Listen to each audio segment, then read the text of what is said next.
आपकी अपनी ARY technical पाठशाला के ब्लॉग नंबर 25 में आप सबका स्वागत है। पिछले ब्लॉग में हमने एक नॉर्मल बोर्ड जिसमें 2 लाइट के लिए होल्डर, एक 5 एम्पियर का सॉकेट और 3 स्विच की वायरिंग की थी, यानी एक मॉडल के रूप में वायरिंग की थी। उसे हमने एक मेन एमसीबी यानी 32 एम्पियर की एमसीबी के बाद यानी एक 6 एम्पियर की एमसीबी के थ्रू उसको सप्लाई दी थी। आज हम उसी क्रम को आगे बढ़ाते हुए एक पावर सॉकेट यानी एक और बोर्ड जिसमें एक 15 एम्पियर का सॉकेट और एक 5 एम्पियर का सॉकेट की वायरिंग करेंगे, मॉडल के रूप में वायरिंग करेंगे और उसे हम 20 एम्पियर की एमसीबी के साथ सप्लाई देंगे, यानी उसे एक 20 एम्पियर की एमसीबी के थ्रू सप्लाई देंगे। और साथ ही वहां पर ओरिजिनली घर की वायरिंग का एक बोर्ड जिसमें फैन के रेगुलेटर के कनेक्शन और साथ ही वहां पर स्विच की वायरिंग के ऊपर भी एक नजर डालेंगे, यानी उसे भी हम थोड़ा सा समझने की कोशिश करेंगे। तो आओ अब हम प्रैक्टिकल शुरू करते हैं। अब हम बात करते हैं पावर सॉकेट की। पावर सॉकेट के लिए हम क्या करेंगे, जैसे हमने नॉर्मल सॉकेट की जो वायरिंग की थी यानी 6 एम्पियर की जो एमसीबी लगाई थी और उसके साथ जो हमने इनपुट दिया, तो जो उसका इनपुट है वहीं से सीधा इस 6 एम्पियर वाली का जो इनपुट है उसी को हम 20 एम्पियर वाली जो एमसीबी है उसके इनपुट में डाल देंगे। वायर छीला, जो 6 एम्पियर की एमसीबी है उसके इनपुट की वायर को थोड़ा सा लूज करेंगे और पहले जो दूसरी वायर है इसको हम इसके अंदर इंसर्ट कर देंगे। इसी तरह इसको हमने टाइट कर दिया। यहीं से इसके अंदर लूप ले लूंगा, मतलब बगल से दूसरी वारी को भी चार्ज कर लेंगे, नहीं उसके इनपुट में भी हम सप्लाई दे देंगे। मैंने छील के ट्विस्ट किया, लूज किया 20 एम्पियर वाली एमसीबी को और ये मेरी हल्का सा खींच के देखा, ठीक है, यहां पर मेरा ये लूप लग गया। अब हम क्या करेंगे, जो 5 एम्पियर का जो सॉकेट है उसके लिए हम इस स्विच का यूज कर लेंगे और ये जो 15 एम्पियर का जो सॉकेट है उसको हम डायरेक्ट एमसीबी से ही ऑन करेंगे। इस सॉकेट में भी हमें वो चीज का जरूर ध्यान रखना है कि ये जो मेरा राइट साइड का जो पॉइंट है इस पे हमने फेस देना है, तो इसका फेस मतलब ये वाला मेरा पॉइंट आ जाता है। इसके अंदर मैं इसको इंसर्ट कर दिया और टाइट कर दिया। पावर के जो हमारे पॉइंट होते हैं ना उनको हमें खासकर लूज का बहुत ज्यादा ध्यान रखने की जरूरत है। तो अब ये मेरा इसका फेस आ गया, पीछे से हम एक ही लेके आएंगे और दूसरा पॉइंट में उठा करके इनपुट में दे दूंगा। जो स्विच है वो इसके इनपुट में दे देता हूं। इसको भी मैंने हल्का सा छीला किया, इसको लूज किया, अंदर इंसर्ट किया, मैंने इस टाइट को मैंने टाइट कर दिया। अब मुझे इस एमसीबी से मुझे आउट लेना है। यहां से एक वायर काट ली मैंने और इसको छील लिया, ट्विस्ट किया और एमसीबी के अंदर डाल दिया, इसके आउटपुट पे दे दिया। अब यहां से जो मेरा 15 एम्पियर का सॉकेट है सीधा उसी पॉइंट पे डाल दूंगा, यानी मुझे इसको सीधा एमसीबी से ऑपरेट करना है। तो मैंने इसको टाइट कर दिया। अब क्या है कि एमसीबी से जो सप्लाई आएगी वो मेरी इस पॉइंट पे आ जाएगी सॉकेट के, यानी ये डायरेक्ट आ जाएगी, लेकिन पैरेलल में मुझे इसके साथ में ही इस वाले स्विच के लिए मैंने यहीं से फेस उठा लिया। चाहे ये तो वहां से ऑन ऑफ होगा, लेकिन यहां जब सप्लाई होगी उसी कंडीशन में ये स्विच भी इस सॉकेट के लिए काम करेगा। ये मेरा फेस कंप्लीट हो गया। तो छोटे वाले को यदि मुझे यूज करना है तो इसको मैं यहां से यानी इस स्विच के इनपुट में दिया मैंने और आउटपुट यहां से उठा करके सॉकेट के सीधे वाले हाथ पे मैंने फेस दे दिया। इसी तरह जो मेरा ये नेगेटिव है, नेगेटिव मैं एक यहां से पहले लूप लूंगा, इसको मैंने छील लिया, मीटर के आउटपुट वाली जो एमसीबी है जहां से हमने फेस लिया है वहीं से हम उठा करके सीधा दूसरी एमसीबी पे दे देंगे। हालांकि यहां पर यह कि मैं ये सॉकेट खोल के यहां से न्यूट्रल उठा लूंगा, क्योंकि वो उससे कोई फर्क नहीं पड़ता, क्योंकि वो एक ही जगह से सिंगल वायर में जाता है। अब मैं इसको यहाँ से उठाया, ट्विस्ट यदि तार मोटी हो जाए तो हम प्लायर से भी इसको ट्विस्ट कर सकते हैं।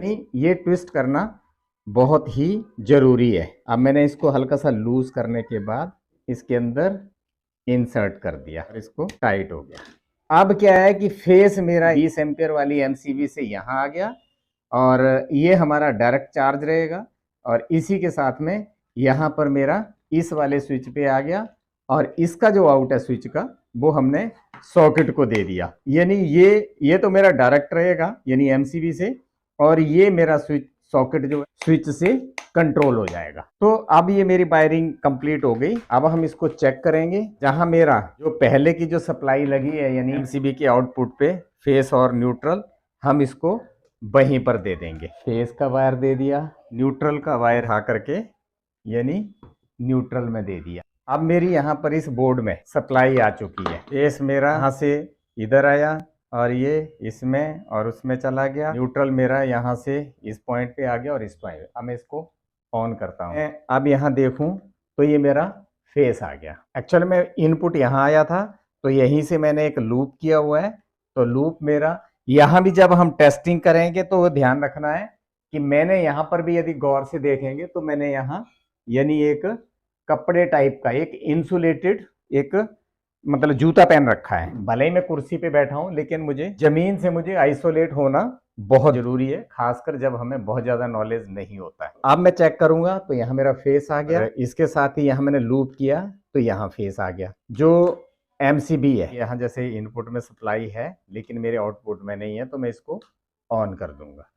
ऑन करते मेरी इस पॉइंट पे यानी फेस आ गया। इस फेस पे आने का मतलब तो यहाँ से जो वायर लगा है ये इस पॉइंट पे गया यानी सॉकेट के इस पॉइंट पे डायरेक्ट चला गया और उसके बाद मैंने यहीं से उठाया हुआ है और इस पॉइंट पे भी मेरा फेस आ गया और इसका जो मेरा आउटपुट है स्विच का इस सॉकेट में भी सप्लाई आ गई।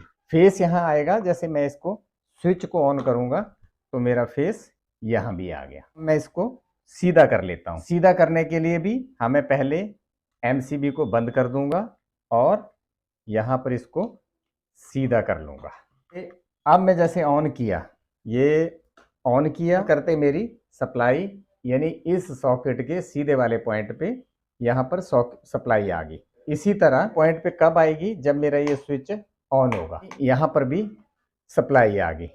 अब हम यहाँ से सीधा एसी का जो प्लग आता है यानी वो वाला प्लग हम इसमें लगा देंगे। तो जैसे हम एसी वाला प्लग लगाएंगे तो इसके अंदर ऑटोमेटिकली उसमें सप्लाई यानी एसी में चली जाएगी और वो कंट्रोल यहाँ से हो जाएगा। और यदि मुझे कोई छोटा लोड यूज़ करना है, मोबाइल चार्ज करना है या वॉशिंग मशीन या कोई भी यूज़ करना है मुझे, तो ये है यहाँ पर मेरा ये वाला चार्ज हो गया, लेकिन मुझे ये कंट्रोल इसके साथ होना है। अब यहाँ पर यदि सप्लाई आ रही है वो हमें देखने के लिए मैं यदि इसको यहाँ लगाता हूँ यानी यहाँ पर सप्लाई आ गई। अब मैं इसको, ये ऑन है तो मेरी यहीं से ये बंद होगी। ऑन करेंगे तो ये ऑन दोबारा से यहीं से होगी। ठीक है, तो इसी तरह मेरा ये पावर पॉइंट का। अब जो हमारे 5 एम्पियर का जो सॉकेट है यहाँ देखोगे तो ये डबल मतलब उसमें लगता है कि यानी ऊपर मेरा 15 एम्पियर का प्लग लगेगा और इसी तरह यहाँ छोटा मेरा यानी 5 एम्पियर का प्लग लगेगा, लेकिन ये इंटरनली शॉर्ट है यानी ये और ये आपस में मिला हुआ है, ये इंटरनली आपस में मिला हुआ है और ये इंटरनली आपस में मिला हुआ है। जो सप्लाई हमारी यहाँ है वही सप्लाई हमारी इनमें भी होगी। फर्क इतना है कि यहाँ मेरा 5 एम्पियर का सॉकेट प्लग लगेगा और यहाँ पर मेरा 15 एम्पियर का प्लग लगेगा। इसी तरह यदि मैं इसको टेस्ट करूंगा, मैंने इसको ऑन किया और ऑन के साथ ही मेरी रिंग लाइट ऑन हो गई और यहाँ से डायरेक्ट ऑफ हो गई। इसी तरह इन दोनों की सप्लाई कंप्लीट हो जाता। टॉप प्लग की बात करूं तो ये टॉप प्लग में भी ये मेरा 5 एम्पियर का प्लग है, तो 5 एम्पियर में भी हम यहाँ पर इसका फेस आ जाएगा, यहाँ न्यूट्रल आ जाएगा और यहाँ थर्ड पॉइंट पे ग्राउंड आ जाएगा। यहाँ इस टाइप की यहाँ पर वायरिंग करके मैं इसको यहाँ भी लग जाएगा ये यानी 5 एम्पियर वाले सॉकेट में भी, और ये इसको लगाने का ऑप्शन यहाँ भी होता है। इसमें 5 एम्पियर का भी लगेगा और 15 एम्पियर का भी लगेगा। हालांकि ये जो छोटी छोटी चीजें हैं ये हर कोई समझता है इन चीज़ों को, ऐसा नहीं है कि ये कोई नई चीज़ है। ये सिर्फ जो बारीकी से देखने वाली बात है, ये उन लोगों के लिए है जो खासकर नए हैं, यानी खासकर जो ट्रेनिंग वाले होते हैं, जिनको अभी मतलब इलेक्ट्रिसिटी से बिल्कुल एबीसीडी से सीखना है, उन लोगों के लिए ये चीज़ें यानी छोटी छोटी चीज़ें जरूरी होती हैं। बाकी तो आज की डेट में हर आदमी, हर कोई अपने घर के छोटे छोटे काम करता है। अभी तो हमारा पर्पस सिर्फ ओवरऑल इलेक्ट्रिकल वायरिंग के बारे में समझना है। आई थिंक इलेक्ट्रिकल की वायरिंग पूरी हो गई। यहाँ तो चलो हमने ये पर्टिकुलर बोर्ड के ऊपर इस टाइप की चीजें बनाई हैं, लेकिन यही चीजें यदि हमें डायरेक्ट दीवार के अंदर जो बिजली का बोर्ड फिट होता है वहां करेंगे, तो वहां पर ऑलरेडी वायर डली होती है, जिसको मैं वैसे भी अभी जब पंखे का हम थोड़ा सा चेक करेंगे, फैन का रेगुलेटर, तो हम थोड़ा सा एक यानी वायरिंग को वहां भी देखेंगे।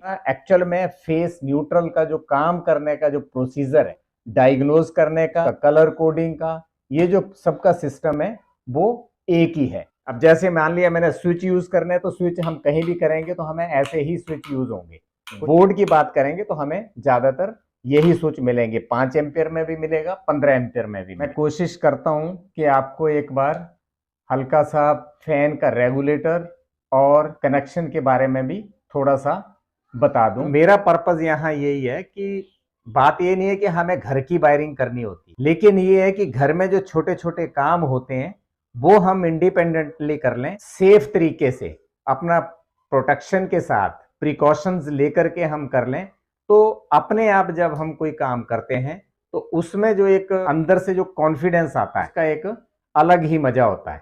यदि आपको थोड़ा बहुत नॉलेज होगा तो छोटी मोटी प्रॉब्लम तो हम अपने आप कर सकते हैं। वैसे भी हम जब इलेक्ट्रॉनिक्स शुरू करेंगे तो घर में जितने भी इक्विपमेंट हैं, यानी छोटी छोटी जो चीजें हैं, हम उसका भी प्रैक्टिकल करेंगे। यहाँ पर मैं एक चीज और भूल गया था कि यहाँ पर यानी जो अब हम आगे उसमें वायरिंग में देख लेंगे, यानी वहाँ जो हम ओरिजिनली जो घर के अंदर की वायरिंग उसमें निकालेंगे। ये जो मेरा थर्ड पॉइंट है, खासकर पावर सॉकेट होता है, वहां पर हमें वो करनी भी जरूरी है। यानी जो मेरी ग्रीन कलर की जो वायर आएगी वो हम इस पॉइंट पे दे देंगे, यानी हमें पावर पॉइंट के लिए अर्थिंग देना भी बहुत ज़्यादा जरूरी है। अब हम फैन के कनेक्शन यानी ओरिजिनली देखने की कोशिश करते हैं। यदि मैं आपको यहाँ दिखाऊं तो ये मेरा एक रेगुलेटर है और ये इसका फैन का स्विच है। यदि हम छत पे देखेंगे तो ये ऑन ऑफ हो रहा है। ये मेरा फैन का स्विच हो गया और ये बाहर की लाइट का है। ये मेरा झूमर का हो गया, ये दूसरी लाइट का हो गया और ये गैलरी की लाइट का हो गया। यानी इस बोर्ड पे देख रहे हो तो सॉकेट कोई नहीं है, 5 स्विच लगे हुए हैं और एक फैन का रेगुलेटर लगा हुआ। इसको ना थोड़ा सा अंदर से कनेक्शन में आपको दिखाता हूँ। जो रेड कलर की वायर है वो रेड कलर की वायर फेस है। तो फेस यहाँ फर्स्ट स्विच पे देख रहे हो, जैसे हमने स्विच की वायरिंग की थी, यानी 1 2 3 4 5, पाँचों के पाँचों स्विच को इसने एक लंबी वायर से शॉर्ट कर दिया, यानी कनेक्ट कर दिया। यहाँ जो ये वायर आ रही है ये इनपुट है, यानी यहाँ पर सारे का सारा फेस आ गया, जैसा कि हमने 3 स्विच के बोर्ड में देखा था। पाँचों के पाँचों स्विच इसमें इसने कवर कर रखे हैं। इस स्विच का जो सेकंड पॉइंट है, ये एक्चुअल में इसने एक वैसे लाइट लगाई है, अलग से लगवाई थी हमने। यदि हम आउटपुट की वायरिंग में देखेंगे तो इन्होंने ज़्यादातर यानी येलो वायर का यूज़ किया हुआ है। यानी स्विच के बाद जो फेस रिटर्न हुआ है ये आइडेंटिटी के लिए होता है कि इनपुट में इसने रेड लगा दिया, लेकिन आउटपुट जो ली होती है यानी जो सीधी पॉइंट पे लोड पे जो जाएगी वो हमारी येलो वायर इसने यूज़ कर रखी है। तो सेकंड पॉइंट से इसने येलो वायर यानी बाहर की लाइट के लिए हो गई, ये इसकी अंदर की लाइट के लिए हो गई। इसी तरह ये आगे वाली जो है ये झूमर के लिए आ गई और उसके आगे की इसने एक एक्स्ट्रा लाइट लगाई थी यहाँ, उसके लिए होगी। इसी तरह जो लास्ट वाला यानी रेगुलेटर के बगल में देखोगे तो इस रेगुलेटर के बगल में इनपुट में तो फेस वही जो वहाँ से आया था इकट्ठा, लेकिन उसने जो सेकंड वायर है यानी जो इसका स्विच का सेकंड पॉइंट है वो आपने यानी रेगुलेटर के इनपुट में दे दिया। ये जो रेगुलेटर से जो वायर निकली होती 2, यानी वो सीधी की सीधी डायरेक्ट इसने स्विच पे दे दी।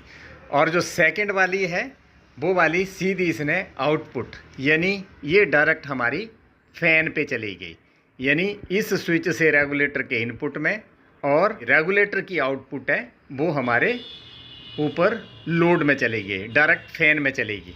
तो इसी तरह मैं यदि यहाँ से इसको फैन को ऑन करने के बाद यहाँ से ऑन ऑफ करूँ, कम ज़्यादा करूँगा, तो हमारे फ़ैन की स्पीड कम ज़्यादा हो जाएगी।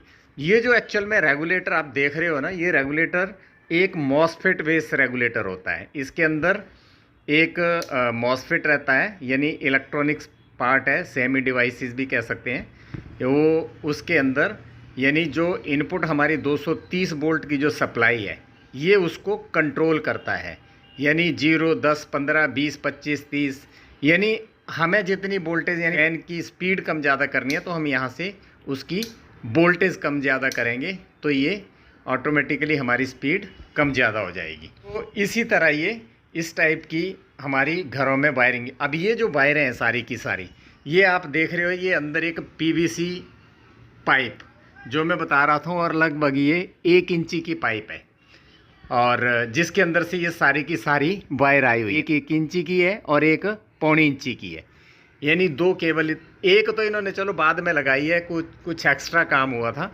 लेकिन यहाँ जो है ना एक 1 इंची की जो पाइप है वो उसमें डाली है, और उसी के अंदर ये सारी की सारी वायरिंग आई हुई है। और ये जो हमारी ग्रीन कलर की वायर है, तो ये हमें यदि मान लिया यहाँ पर भी मेरा कोई सॉकेट लगता तो मैं थर्ड पॉइंट पे इसको ले जाता। कहने का मतलब अब ये यहाँ पर इसको सिर्फ वैसे इनको फंसा के रखा हुआ है, यानी ग्राउंड की हमें वही ज़रूरत पड़ेगी जहाँ हमारा कोई सॉकेट लगा होगा, खासकर पावर पॉइंट लगा होगा। तो इसी तरह ये घर में पूरी की पूरी वायर घूमती है, और यानी इस बोर्ड में सिर्फ और सिर्फ फेस का यूज़ है, तो यहाँ पर न्यूट्रल की ज़रूरत नहीं है। यहाँ भी गौर से देखोगे तो जिस टाइम पे उन्होंने वायरिंग शुरू की थी, तो ये इस टाइप की एक मेटल की एक डिब्बी होती है, यानी डिब्बी के अंदर ही हमें किस साइज़ की डिब्बी चाहिए, कितना हमने उसके अंदर मटेरियल लगाना, उसी के अकॉर्डिंग ये डिब्बी होती है। इसी के अंदर स्क्रू टाइट करने के लिए भी पूरा सिस्टम बना हुआ है, यानी उसी टाइम पे ये सीमेंट के साथ सेट कर दिया जाता है। एक चीज़ और है कि यहाँ जितने भी हम वायर देख रहे हो, यहाँ सारी इकट्ठी करके एक्चुअल में उस टाइम पे जब इसमें वायरिंग डाली जाती है पाइप के अंदर, तो एक स्टील की वायर, मतलब एक स्टील टाइप की वायर जो होती है वो इसके अंदर सबसे पहले इंसर्ट करते हैं, सिंगल वायर, और उसी के साथ बांध के उसको पूरी की पूरी को हम यहाँ खींच ले आते हैं। और इसी तरह इस पैनल की, इस बोर्ड की वायरिंग अलग से होने के बाद इसको फिर यहाँ पर उसके अकॉर्डिंग इसकी वायरिंग कर दी जाती है। इसी के साथ मैं इसको यहाँ से बंद कर देता हूँ। ये हमारा स्क्रू टाइट हो जाएंगे इसके अंदर, ये हमारा फिट हो जाएगा। इसी तरह ये हमारा पूरा स्विच का वायरिंग हो जाता है। अभी तक हमने एक घर के अंदर इलेक्ट्रिकल से रिलेटेड चीज़ों को यूज़ करने के लिए घर की वायरिंग को प्रैक्टिकली समझने की कोशिश की थी। एक्चुअली वायरिंग करना कोई बहुत कठिन काम नहीं है, बस हमें फेस और न्यूट्रल को कैसे बैलेंस करना है, यानी उसे कैसे डिस्ट्रीब्यूट करना है, कहाँ कैसे देना है, हमें वो समझने की ज़रूरत है।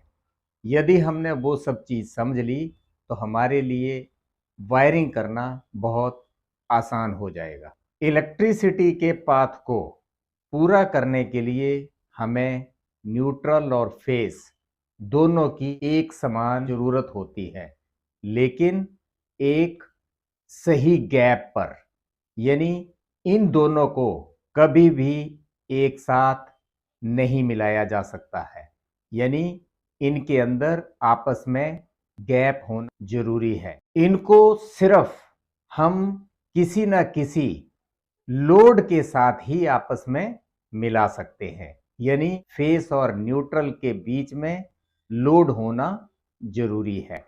ये बिल्कुल वैसे ही है जैसे ट्रेन की 2 पटरी, यानी जो ट्रेन का ट्रैक होता है वो कहीं भी गैप पे चलता है, यानी उसके बीच में एक गैप है, रेल का एक पहिया एक जगह, दूसरा एक जगह, यानी वो आपस में कांटेक्ट में नहीं आ सकते हैं, यानी उनको एक गैप पे ही चलना है। उन दोनों को जो मिलाता है वो एक जो पर्टिकुलर ट्रेन है वो उनको मिलाने का काम कर रही है, यानी वो उसमें आप उसको बिल्कुल लोड की तरह मान सकते हो।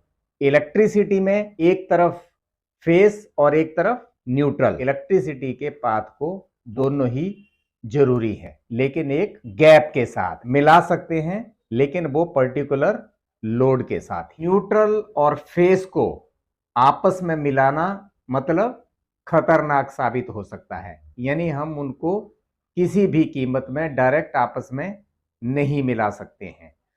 तो कुल मिलाकर के हमें इस टाइप की जो उसकी प्रॉपर्टीज हैं, हमें वो सब समझने की जरूरत है। बाकी वायरिंग कहाँ करनी, कैसे करनी, उसको सिस्टेमेटिकली कैसे ले जाना, किस रूट पे ले जाना, जब हम लोग काम करने लगते हैं तो वो ऑटोमेटिकली हमें डिसाइड हो जाता है कि हमें कौन सी चीज कहाँ पर लगानी है, यानी हमारे लिए कहाँ पर फायदेमंद हो सकती है। बस हमें इलेक्ट्रिसिटी के बारे में ये सब जानकारियों की जरूरत है और हमें इसके ऊपर कैसे काम करना है, क्या प्रोटेक्शन लेने हैं, इन सब चीजों की जरूरत है रहेंगे।